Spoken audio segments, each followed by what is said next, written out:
Hello students, welcome to you all on official YouTube channel of Sanskaram Group of Schools.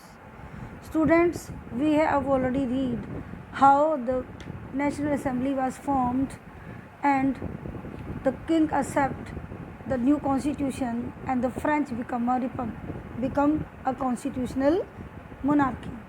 Now we have seen what was happened when the new constitution was started and how the lives of change of the people, how the new political clubs arrive in the life of French political arenas and people, and how French become a republic, how monarchy abolished from France.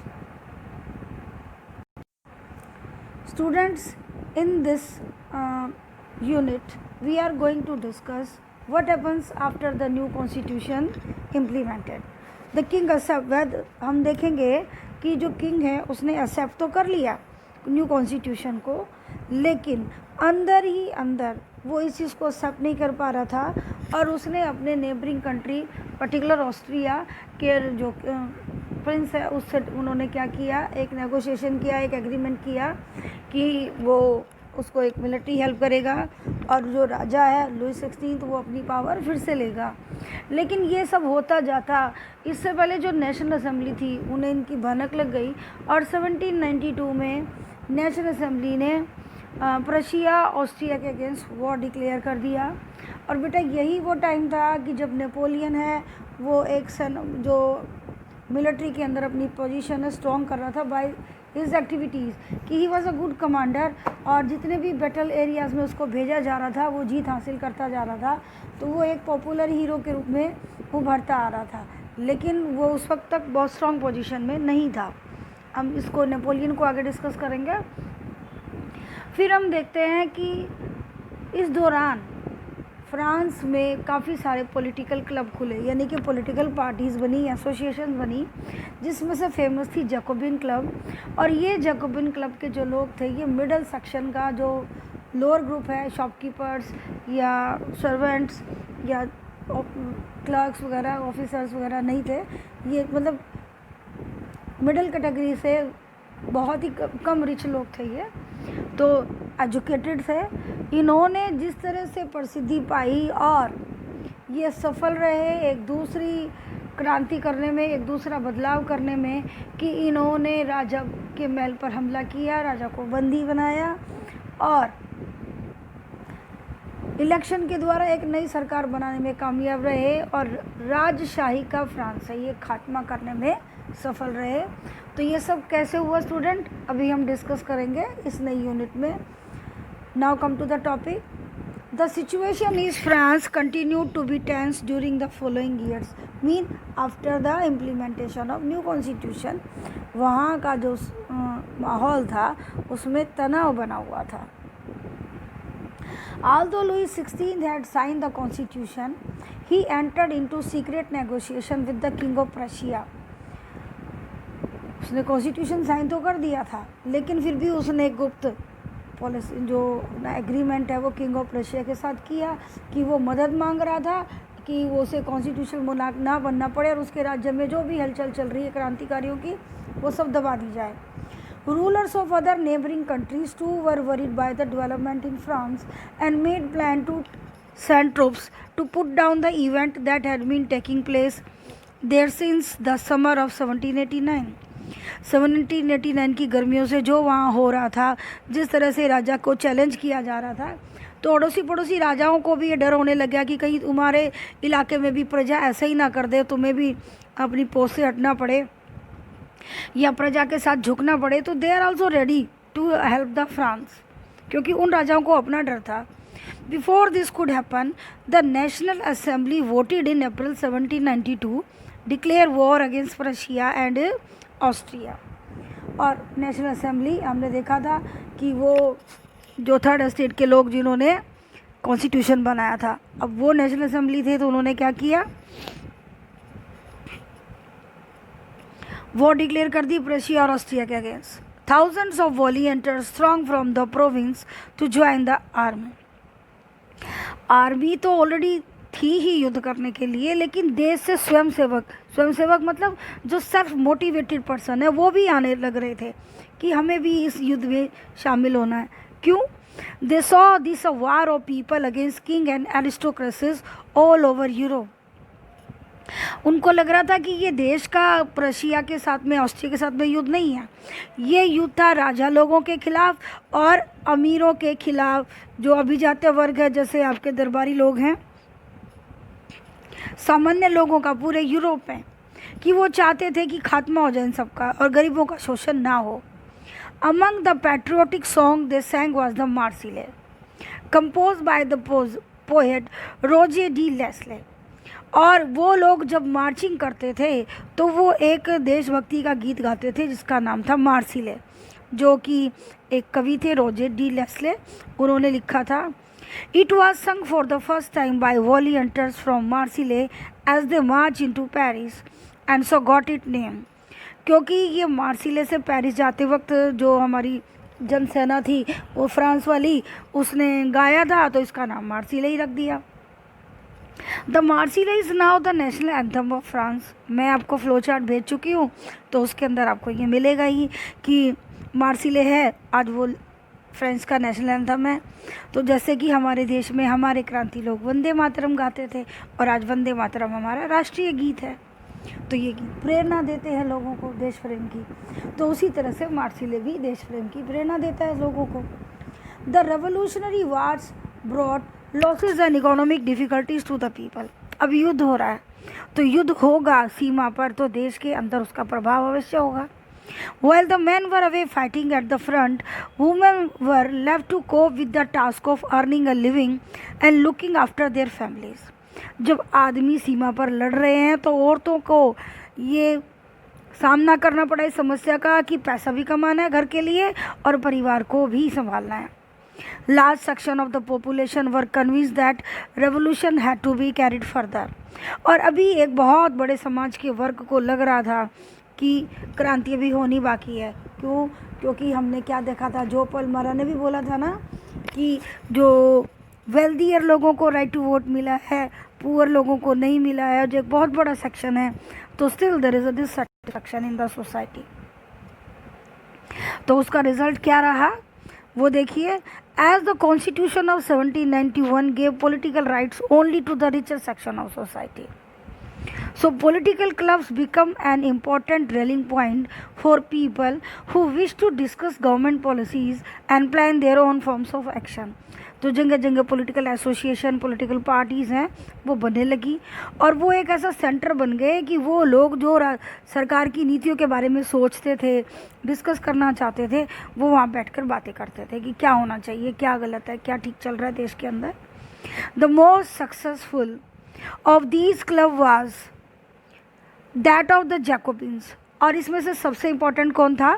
Jacobian, which got it name from the former convent of Saint Jacob in Paris. Saint Jacob convent के नाम पर इन्होंने अपना club का नाम रखा Jacobian, तो जो उसके मेंबर हुए जैकोबिन्स कहलाए। Women too had been active throughout this period, और औरतें भी इस पीरियड में एक्टिव बनी रही। फॉर्म देयर ओन क्लब्स, उन्होंने अपने क्लब बनाए। तो सेक्शन 4 यानी कि मॉड्यूल 4 है, वो हम रोल ऑफ वुमेन पढ़ेंगे, जिसके अंदर हम डिटेल में जाएंगे इसके बारे में, वुमेन्स के बारे में। Will tell you more about their activities and demands, कि उनकी क्या सोच थी, क्या वो पॉलिटिक्स के अंदर चाहते थे। The member of the Jacobin club belong mainly to the less prosperous section of society, और जैकोबिन क्लब के जो मेंबर थे ना वो बहुत ज़्यादा समृद्ध समाज से नहीं थे, बहुत ज़्यादा रिच नहीं थे। They included small shopkeepers, artisan such as shoe maker, pastry cooks, watch maker, printers as well as servants and daily wage workers, कि मध्यम वर्ग का निचला लेवल वो लोग थे, ये बहुत वेल्दियर मिडिल क्लास नहीं थे।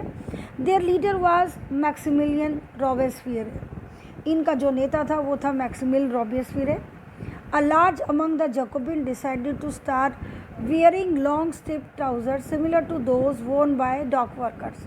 आप देखेंगे इमेज में, इन लोगों ने एक अपना ड्रेस कोड बनाया जिसमें इन लोगों ने पैंट पहनी पूरी नी तक, और इन्होंने नेशनल कलर ऑफ फ्रांस अपनी टेस्ट में चूज़ किया, रेड, ब्लू और वाइट, डॉग वर्कर्स की तरह से। इन्होंने ये ड्रेस कोड क्यों अपनाया? This was to set themselves apart from the fashionable sections of society, specially nobles who were knee breeches. आपने ड्रेस में देखा होगा पीछे इमेज में, अभी थोड़ी देर के बाद दिखाती हूँ, कि जो रिच लोग होते हैं वो घुटनों तक की, जिसको आज के बच्चे कैपरी बोलते हैं, इस तरह की वो पैंट पहनते थे। पूरी रिच लोग नीचे पैर टकने तक की पैंट नहीं पहनते थे, तो उनको नी ब्रिचेस कहा जाता था। तो उन्होंने अपने आप को अलग किया उससे, नी ब्रिचेस के लोगों से। और ये इमेज अभी आप देख लीजिए, इसके नीचे लिखा था सॉ कुलात कपल। वो जैकोबिन्स जो कि पैंट पहनते थे या ब्लू, ये सब ड्रेसिंग, जो इनका ड्रेसिंग सेंस है, इनको सौ कुलात कहा जाता था, क्योंकि सौ कुलात का मतलब होता है the people those who without knee breeches, कि जिसने घुटने, वो लोग जिन्होंने घुटने तक की पैंट नहीं पहनी है।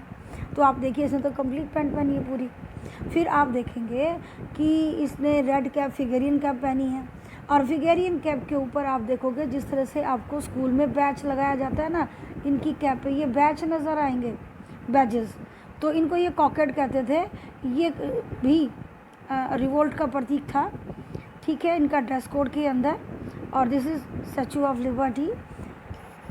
This is one of the rare painting by a woman artist. The revolutionary event made it possible for women to train with established painters and to exhibit their work in saloon, which was an exhibition held every 2 years.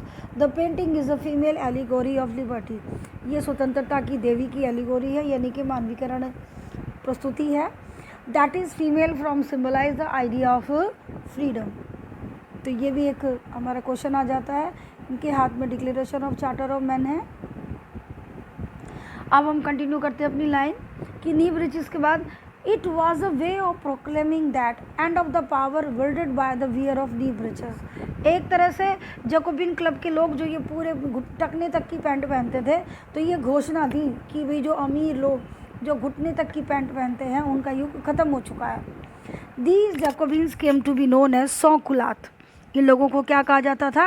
sans-culottes कहा जाता था। Literally meaning सौकुलात का मतलब क्या होता है, जैसे मैं आपको पहले ही बता चुकी हूँ, दोज विदाउट नी ब्रिचेस, वो लोग जिन्होंने टकने तक, घुटने तक की पैंट पहन रखी है, उनसे अलग। Sansculottes men wore in addition the red cap that symbolise liberty. Women however were not allowed to do so. औरतों को प्रेशराइज नहीं किया गया था उनके लिए, लेकिन वो फिर भी उनकी देखा देखी उन्होंने भी ऐसा ही करना शुरू किया। तो क्या घटना घटी कि अब फ्रांस से मोनार्की अबोलिश होने जा रही थी।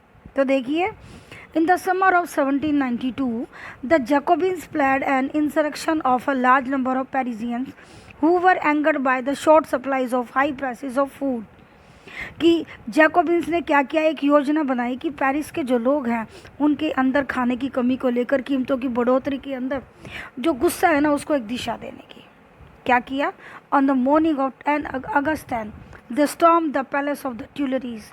ट्यूलरी का जो महल है, 10 अगस्त को मॉर्निंग में उस पर हमला बोल दिया पब्लिक के साथ। Massacred the king guards and held the king himself as hostage for several hours. राजा के जो सुरक्षा गार्ड थे उनको मार दिया गया और राजा को बंदी बना लिया गया कुछ घंटों तक। फिर बाद में क्या हुआ? Later the assembly voted to imprison the royal family. अब सारा निर्णय तो नेशनल असेंबली में ही होता था, तो वहाँ राजा को, जो उसने प्रजा के साथ में उसकी भलाई के कार्य नहीं किए, वो नेगोशिएशन किया, वो उसके ऊपर तरह तरह के आरोप लगाए गए और कहा कि इनको जेल में डाल दो, पूरी फैमिली को। फिर क्या हुआ? Election were held. फिर से देश में इलेक्शन हुए, क्योंकि and from now on all men of 20 years and above regardless of wealth got the right to vote। Note करो भाई इसको। अब असेंबली के टाइम में क्या था? एक्टिव सिटीज़न और पैसिव सिटीज़न, ठीक है ना, जिसमें सिर्फ जो टैक्स देता था 25 साल से ऊपर उसको राइट टू वोट था। लेकिन अब क्या हुआ 1792 में? Above all man of 20 years have right to vote. Womens को राइट टू वोट यहाँ भी नहीं है, नोट कीजिएगा। और ये जो नई सरकार बनी, इसको क्या कहा गया? The newly elected assembly was called the convention. अब जैसे हमारे देश में पार्लियामेंट है ना, तो वहाँ उसको क्या नाम दिया गया? Convention. On 21st September 1792, it abolished the monarchy and declared France a republic.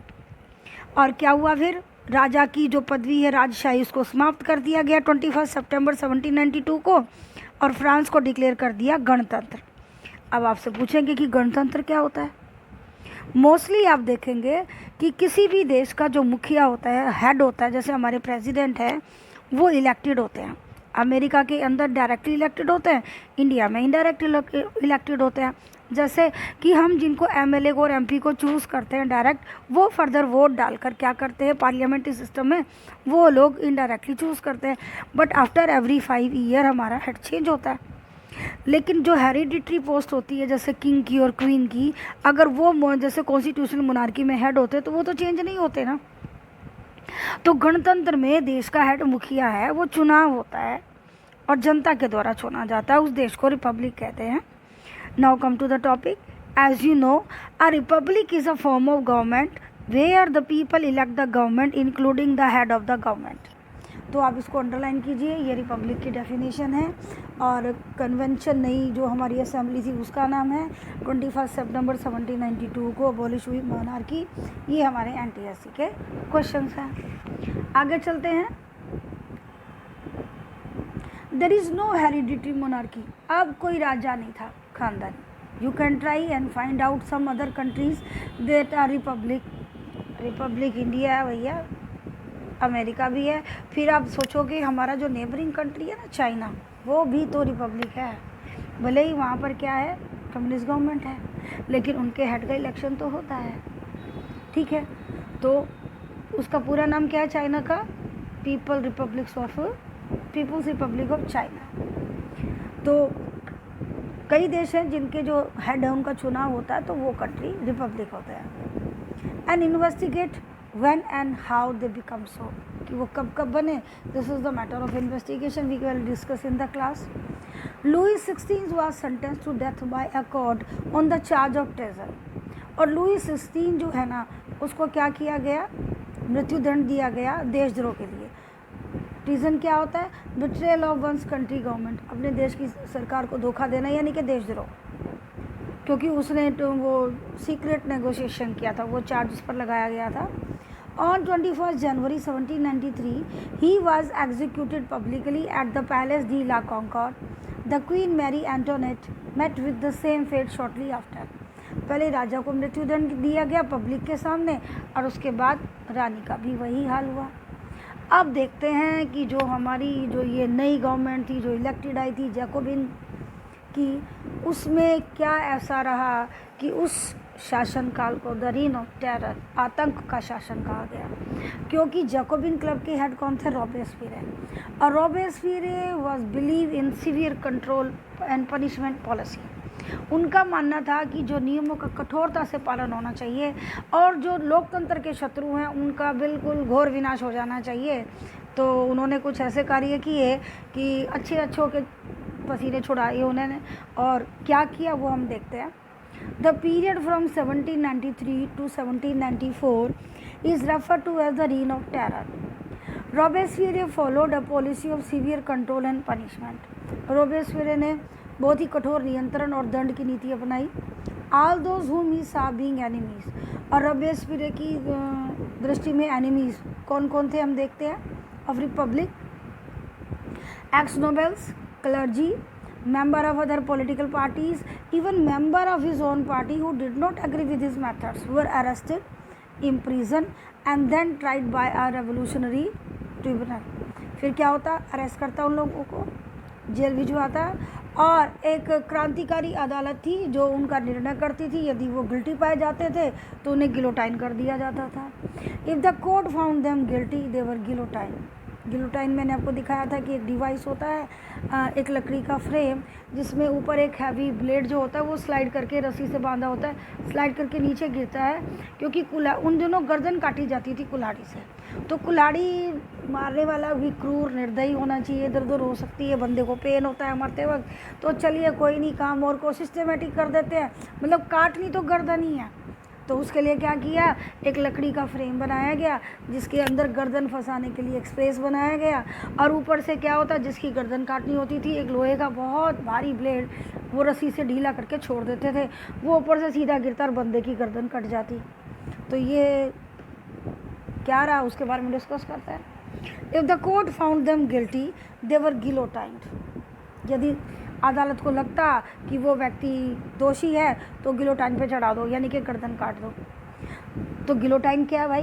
The guillotine is a device consisting of 2 pole and a blade which a person is beheaded. ये एक स्क्वायर फ्रेम था, machine थी एक तरह से frame वाली, जिसमें 2 पोल होते थे, जिसके अंदर स्लाइडिंग की तरह से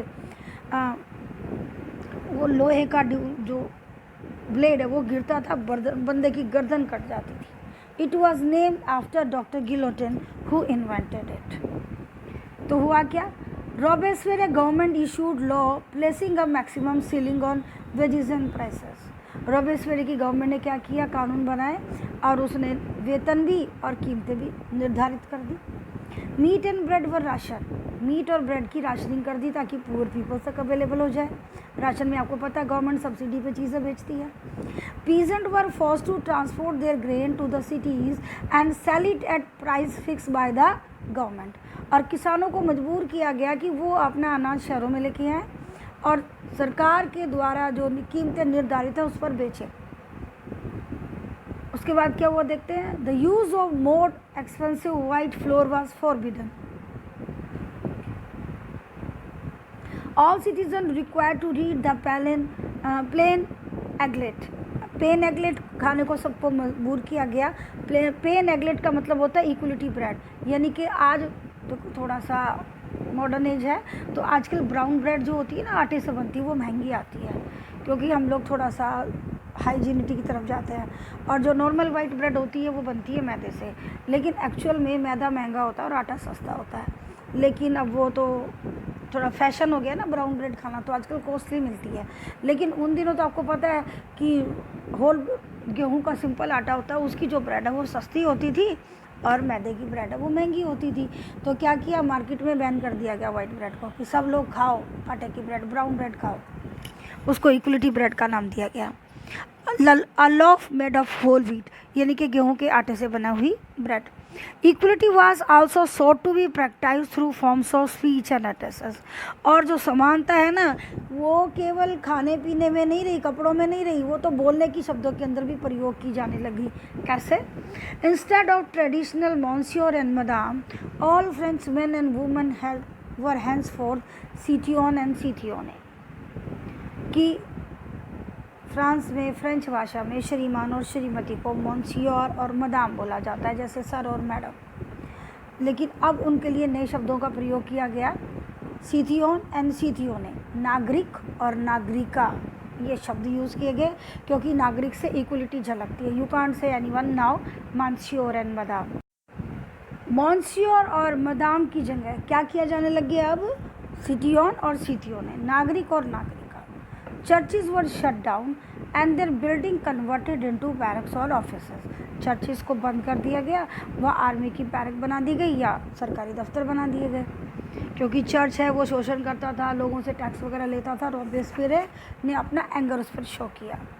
Robespierre pursued his policy so relentlessly that even his supporters began to demand moderation. इतनी सख्ताई से उसने अपने नियमों का पालन करवाया कि खुद उसकी पॉलिटिकल पार्टी के लोग ही उससे विनम्रता और नम्रता की मांग करने लग गए। Finally he was convicted by a court in July 1794, arrested and on the next day sent to guillotine.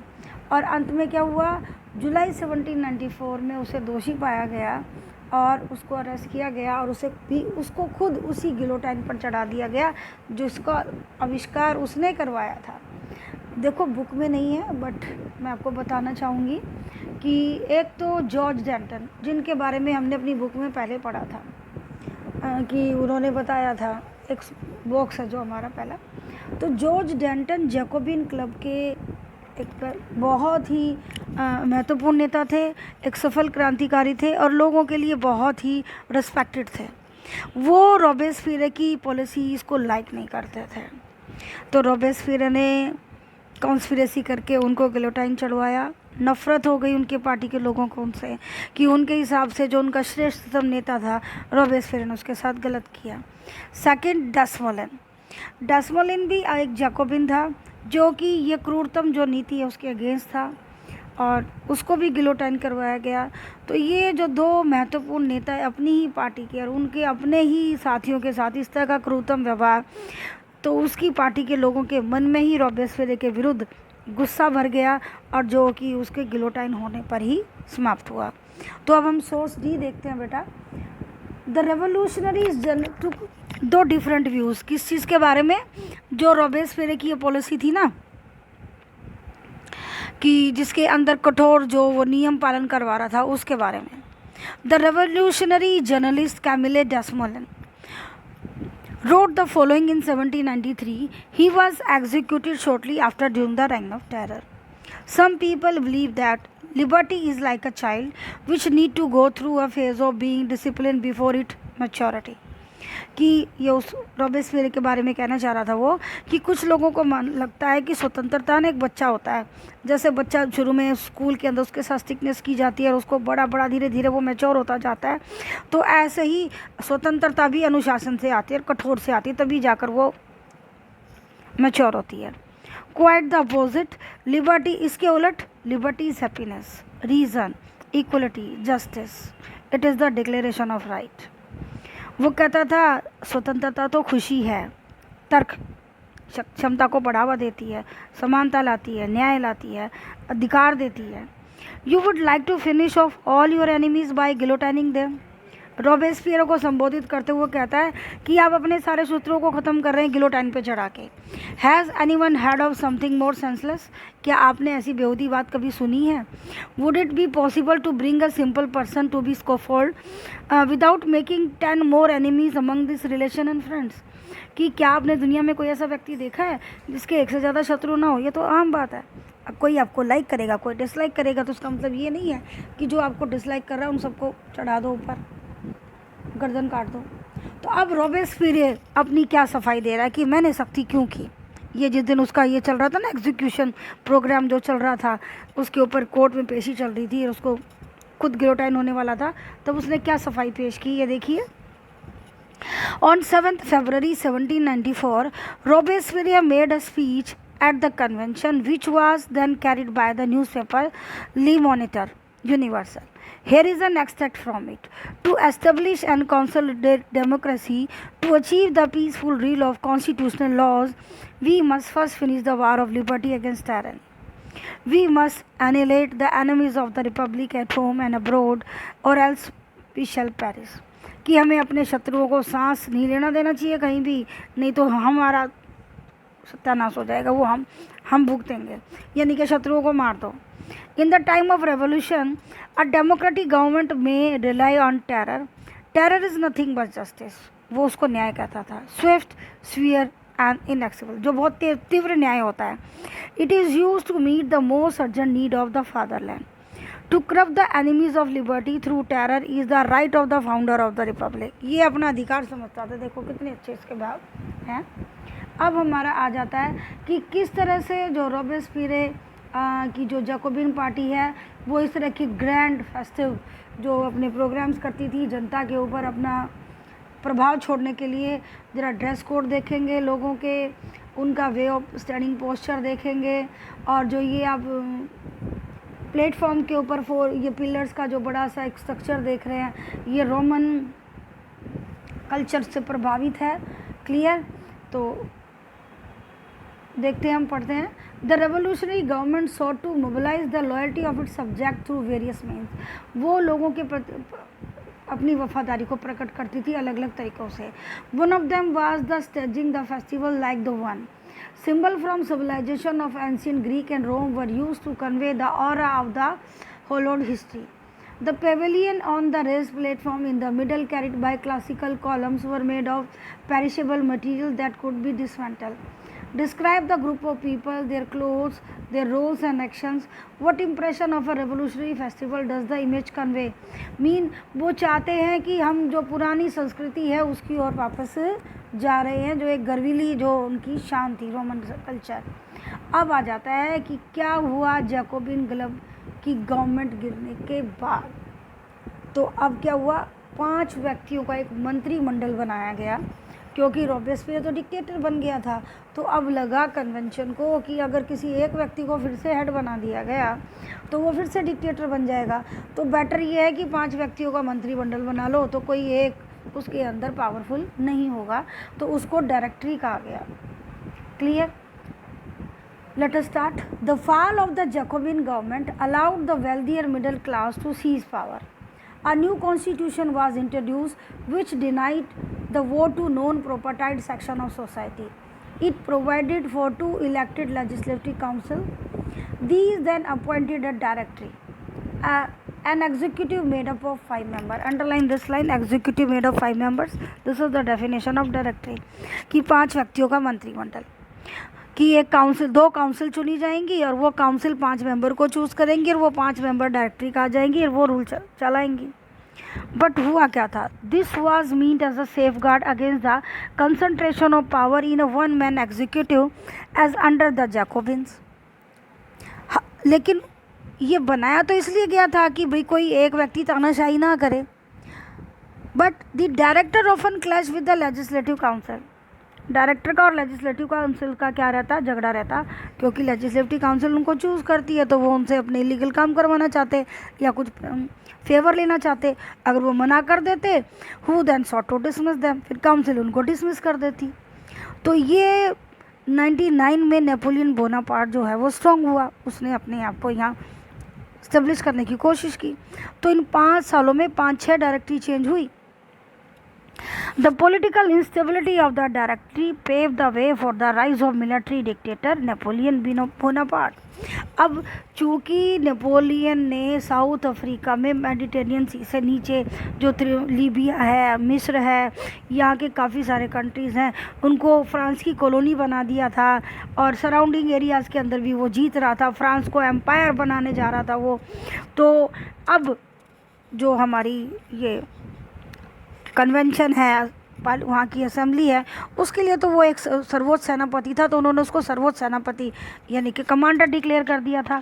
और अब उस कमांडर ने क्या किया, देख लिया कि देश में पॉलिटिकल इंस्टेबिलिटी है तो वो बन सकता है, तो उसने धीरे धीरे क्या किया कि 99 में उसने जो ये डायरेक्टरी रूल था ना, इसका सजेशन दिया वहाँ कि वो गया पेरिस कि आप 3 काउंसिलर, 3 बंदों की काउंसिल बनाओ। और चूँकि मैं मिलिट्री लीडर हूँ तो मैं तो फर्स्ट काउंसिल हो गया, और सेकंड काउंसिल उसने पॉल बैरस, और थर्ड काउंसिल एक अबेसी है जो आपको पता ही क्रांति के अगुआ थे, उनको पटाया और उनको बना लिया कि हम 3 पर्सन हैं, हमारे तीनों की काउंसिल रूल करेगी। और ये सब चलता रहा 1802 तक। और 1802 के बाद उसने क्या किया, उसने अपने आप को लाइफ टाइम काउंसिल डिक्लेयर कर दिया, और ठीक 2 साल के बाद 1804 में अपने आप को किंग डिक्लेयर कर दिया।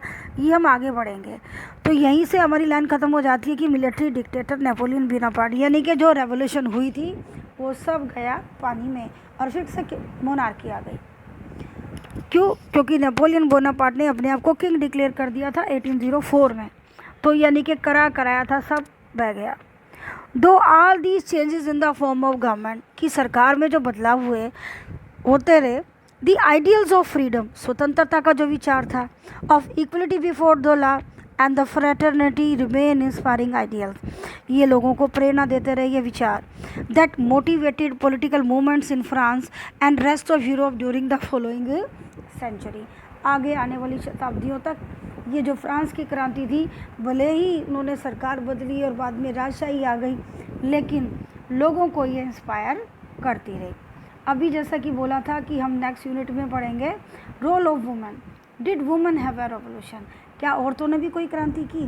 तो इस सेक्शन में हम देखेंगे कि जो फ्रांस की क्रांति थी उससे पहले औरतों का समाज में क्या रोल था, और उनकी लाइफ क्रांति के बाद कैसे चेंज हुई और उन्होंने क्या क्या एफर्ट किए।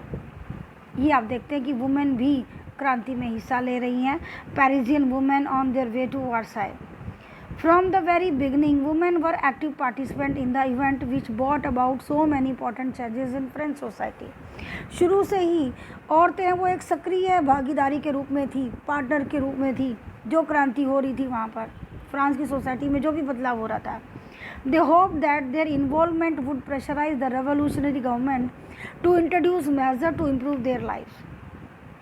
उनको लगता था कि क्रांति होगी, जो क्रांतिकारी सरकार है उनके जीवन के बारे में, सुधार के बारे में सोचेगी। Most women of the third estate had to work for a living. कि औरतों की दिशा कैसी थी कि तो थर्ड एस्टेट ही तो थी जो सब कुछ कर रही थी, रिच लोगों को तो घर में ही बैठे रहे। तो वो तकरीबन अपने परिवार चलाने के लिए काम करती थी। क्या क्या काम करती थी वो? दे वर्कड एज सीमस्ट्रेस और लॉन्ड्रेस, यानी कि वो प्रेस का काम करती थी या कपड़े धोने का काम करती थी। Sold flowers, fruits and vegetables at the market और were employed as domestic servant in the house of prosperous people. Most women did not have access to education और जॉब ट्रेनिंग, क्योंकि स्कूलिंग तो होती नहीं थी, तो वो फैक्ट्री में काम कैसे करेंगी, जॉब ट्रेनिंग उनको मिलेगी नहीं। ओनली डॉटर्स ऑफ नोबल्स और wealthier member of the third estate could study a convent after which their families arrange a marriage for them. Rich family की लड़कियां ही, नोबल्स की और वेल्थियर बिजनेसमैन की बच्चियां ही कॉन्वेंट में जाती थी। कॉन्वेंट मैंने आपको बताया था कि एक रेजिडेंशियल स्कूल होता है जहाँ चर्च होता है, और चर्च की जो क्लर्जी होती है वो उसी के अंदर, उनके लिए भी हॉस्टल होता है, बच्चों का भी हॉस्टल होता है, और वहाँ चर्च भी अवेलेबल होता है। तो उसको कॉन्वेंट कहते हैं, जहाँ बच्चों की जो क्रिश्चियनिटी के अकॉर्डिंग बच्चों की स्टडी होती है। और जैसे ही उनकी स्टडी कंप्लीट हुई, यानी कि आफ्टर 12th और ग्रेजुएशन, उनकी शादी कर दो, simple. Working women had also to care for their families. जो औरतें काम करती थी वो घर से बाहर काम भी करती थी और घर भी संभालती थी, जैसे आज भी होता है। That is cook, fetch water, यानी कि पानी लेके आना बाहर से, कुएं से, तालाब से, नदी से। क्यू फॉर ब्रेड के लिए बेकरी के बाहर लाइन में भी लगना। And look after the children. Their wages were lower than those of men. और उनकी जो वेजेस हैं वो पुरुषों से कम होती थी, क्योंकि फ्रेंच सोसाइटी में आपने देख ही लिया, औरतों को राइट टू वोट नहीं था, तो वो लोग नहीं उन लोगों का मानना था कि शायद औरतें शारीरिक रूप से अक्षम होती हैं। In order to discuss and voice their interest, women started their own political club and newspaper. कि जब जैकोबिन क्लब्स बनने लगे तो औरतों ने भी अपने पॉलिटिकल क्लब बनाए, वो हमने पढ़ा था। About 60 women club came up in different French cities. 60 के करीब पॉलिटिकल पार्टियाँ, छोटी छोटी एसोसिएशन हैं, वो औरतों की बनने लगी डिफरेंट शहरों में। The society of revolutionary and republican women, underline this line, society of revolutionary और republican women were the most famous of the. ये दो हमारे एसोसिएशन थी या दो क्लब थे जो ज़्यादा फेमस थे। One of their major demand was the women enjoy the same political right as men. कि इनको भी फंडामेंटल राइट चाहिए, वोटिंग राइट चाहिए, ये इनकी मेजर डिमांड थी। Women were disappointed that the constitution of 1791 reduced them to passive citizen. They demanded the right to vote, to be elected in the assembly and to hold political office. Only then they felt would their interests be represented in the new government. उनको लगता था कि यदि हमें right to vote मिलेगा, हमें as a representative assembly में entry मिलेगी, तो हम अपने राइट्स के बारे में ज़्यादा अच्छी तरह से काम कर पाएंगी। In the early years, the revolutionary government did introduce laws that help improve the lives of women. Right to vote नहीं दिया, लेकिन रेवोल्यूशनरी गवर्नमेंट ने कुछ कानून बनाए जिससे औरतों की स्थिति में सुधार हुआ। Together with the creation of state school, schooling was made compulsory for girls. सरकारी स्कूल तो खोले ही खोले, गर्ल्स की स्कूलिंग भी कंपल्सरी कर दी गई। Their fathers could not no longer force them into marriage against their will. उनकी मर्जी के बिना उनके पिता को उनकी शादी करने का अधिकार है वो नहीं दिया गया। Marriage was made into a contract entered into freely and registered under civil law. कानून बना दिया गया शादी का। डिवोर्स वाज मेड लीगल और कानून के द्वारा ही तलाक, यानी कि मनमर्जी से आप बीवी को घर से बाहर नहीं निकाल सकते, ये सब कानून की प्रक्रिया में डाल दिया गया ताकि औरतों का शोषण ना हो। And could be applied for by both women and man, केवल पुरुष को ही तलाक लेने का अधिकार नहीं दिया गया, वो औरत जिसका शोषण हो रहा है वो भी तलाक की डिमांड कर सकती है। इस तरह की बात कानून में रखी गई है। Women could now train for jobs, could become artist to run small business. क्योंकि अब गर्ल्स की स्कूलिंग हो गई थी तो नेचुरल सी बात है उनकी ट्रेनिंग वगैरह स्टार्ट हो गई थी ताकि वो छोटे मोटे बिजनेस, पेंटर्स, आर्टिजान्स वगैरह बन सके, काम कर सकें। Women struggle for equal political rights how ever continued, और औरतों के जो पॉलिटिकल राइट्स की जो डिमांड थी वो चलती रही, क्योंकि माना तो किसी ने था ही नहीं। During the reign of terror the new government issued laws ordering closure of women clubs and banning their political activities. और जब मैक्सिमिल रोबेस्पियर ने तो और बढ़िया किया, उसने क्या किया, सारे वुमेन पॉलिटिकल क्लब ही बैन कर दिए। उसके अकॉर्डिंग औरतों को घर में ही रहना चाहिए। There is no space for women in the political arena. Many prominent women were arrested and a number of them executed. ज़्यादातर औरतों को उसने क्या किया, जो लीडर थी मेन उनको अरेस्ट कर लिया और उन पर भी गिलोटाइन करवा दिया गया। Women's movement for voting right and equal wages continued through the next 200 year in the many countries of the world. ना केवल फ्रांस, उस ड्यूरेशन में 1700 से लेके और 1900 तक 200 सालों तक दुनिया के विभिन्न देशों में औरतों के संघर्ष चलते रहे कि उनको राइट टू वोट चाहिए, इक्वल वेजेस चाहिए। बहुत जाकर लोगों को ये सम्मान, औरतों को ये सम्मान मिला।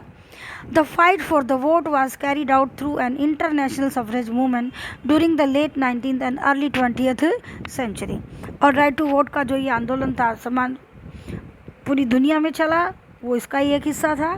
For example of the political activities और French women during the revolutionary years was kept alive as inspiring memory. लेकिन जो ये एग्जाम्पल था ना कि किस तरह से औरतों ने अपने पॉलिटिकल बनाए, क्लब बनाए, स्ट्रगल किया, ये लोगों के लिए प्रेरणा का स्रोत रहे। It was finally in 1946 the women in France won the right to vote। मामला 1789 से शुरू होता है और सेकेंड वर्ल्ड वॉर के बाद फ्रांस में राइट टू वोट दिया गया। सो वी आर लकी, क्योंकि जब हमारा देश बना था 1947 में हम आज़ाद हुए, 51 में हमारे देश ने हमें कॉन्स्टिट्यूशन दिया, तो everyone has right to vote। So we are much better than them। Now student, हम अपना सोर्स ही करेंगे the life of a revolutionary women, एक क्रांतिकारी औरत का जीवन के बारे में बात करेंगे। Olympe de Gouges.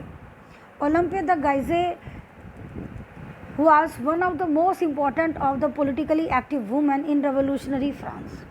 Olympe de Gouges जो है ये बहुत ही एक, हम कहते हैं कि राजनीति में एक्टिव वुमेन थी क्रांतिकारी फ्रांस के दौरान। She protested against the constitution and the declaration of right of man and citizen as they executed women from basic rights and each human being was entitled. वो इस बात से उसने उसका विरोध किया कि संविधान ने declaration of right of women citizen दे दिया, लेकिन औरतों को इससे बाहर रखा, जबकि उसने सभी पुरुषों को इसके अंदर शामिल किया। She wrote the Declaration of Right of Women in 1791। 1791 में उसने declaration right of women citizen उसने भी लिखा, which she addressed to the Queen, क्योंकि औरतों की प्रतिनिधि उसके हिसाब से क्वीन थी, and to the member of the national assembly, और नेशनल असेंबली को भी संबोधित किया उसने उसको, demanding that they act upon it, कि इसको लागू किया जाए। In 1793, Olympe de Gouges criticized the Jacobin government for forcibly closing down women's club। उसने निंदा की रोबेस्पियर की उन गतिविधियों की जिसमें क्लब को डाउन किया गया था, तो फिर उसका भी वही होना था। She was tried by the national convention which charge with this treason soon after she was executed. उसको भी गिलोटाइन पर चढ़ा दिया गया। अब हमारे पास दो सोर्स और आ रहे हैं, एक है source F, basic rights of women, बिल्कुल ठीक वैसे ही जिस तरह से पुरुषों के लिए राइट्स ऑफ मैन था, लेकिन पहली लाइन पे ध्यान देने वाली बात है, women is born free and remain equal to man is right. बाकी आप जैसे कि बुक में पढ़ेंगे सिंपल है, यही कि औरतों को बराबरी का अधिकार मिलना चाहिए, वुमेन को इक्वलिटी ला देना चाहिए, ये सब वगैरह ये आप पढ़ेंगे। उसके बाद आप देखते हैं बच्चे कि देखिए वुमेन्स की लाइफ का स्ट्रगल, कि वो घर का भी काम करती हैं, बाहर का भी काम करती हैं, और घंटों घंटों खड़ी होकर ब्रेड के लिए, रोटियों के लिए भी लाइनों में लगती हैं। लेकिन हमारा सोर्स जी जो है वो बहुत ही मज़ेदार है कि किस तरह के जो ऑर्थोडॉक्स लोग हैं उस वक्त के औरतों के बारे में सोचते थे। जैकोबिन पॉलिटिशियंस जो हैं, शुमाशे सॉट है to think justify the closure of women club on the following grounds कि 1793 में राइन ऑफ टेरर के टाइम पे जो औरतों के क्लब डाउन किए गए, तो उसके अकॉर्डिंग क्या कहा गया कि प्रकृति ने पुरुष को इसलिए बनाया कि वो पुरुषों के काम करे और औरतों को इसलिए बनाया कि वो औरतों के काम करे। तो इसलिए शर्म आनी चाहिए उन औरतों को जो आदमियों की बराबर करती हैं। ठीक है ना, तो ये उसके बारे में डिस्कस करेंगे। Has nature entrusted domestic duties to man? Has she given to breast to nature babies? क्या उसने पुरुष को बच्चे पैदा करने के लायक बनाया है? प्रकृति ने तो मनुष्य को, आदमी को घर के काम करने के लिए नहीं बनाया। प्रकृति में ईश्वर, नो कहते नहीं कि नहीं बनाया है। शी सेड टू मैन, प्रकृति या देवता ईश्वर को क्या, आदमी को क्या बोलता है? Be a man. Hunting, agriculture, political duties, that is your kingdom, ये तुम्हारा साम्राज्य है। शिकार करो, खेती करो, पॉलिटिकल ड्यूटीज़ करो। She said to women, she mean प्रकृति या देव क्या कहते हैं? बी ए वुमेन, औरत बनो। Things to be household, घर का काम करो। स्वीट ड्यूटीज़ ऑफ मदरहुड, बच्चे पैदा करो, पालो। दोज आर योर टास्क, ये तुम्हारा काम है। शेमलेस आर दोज वुमेन, उन औरतों को शर्म आनी चाहिए। Who wish to become man, जो आदि बनने की कोशिश करती हैं। Have not duties been fairly distributed, क्या ईश्वर ने व्यक्ति को, हमारे समाज में काम का बंटवारा सही नहीं कर रखा कि बाहर का काम आदमी करे और घर का काम औरतें करें? तो आप देखते हैं कि किस तरह से औरतों को समान अधिकार, declaration of right of man की बात करने वाला फ्रांस अपनी आधी आबादी जो कि औरतें हैं और उसको इक्वलिटी राइट देने की बात से डिनाई कर रहा था। तो बेटे यहाँ तक हमारा जो है वो पार्ट 3 जो है the French revolution 9th class history वो फिनिश होता है। नेक्स्ट 4 जो बाकी चैप्टर है वो हम पार्ट 4 में करेंगे आगे। If you like my explanation please like my videos and subscribe it. Till then, bye, thank you.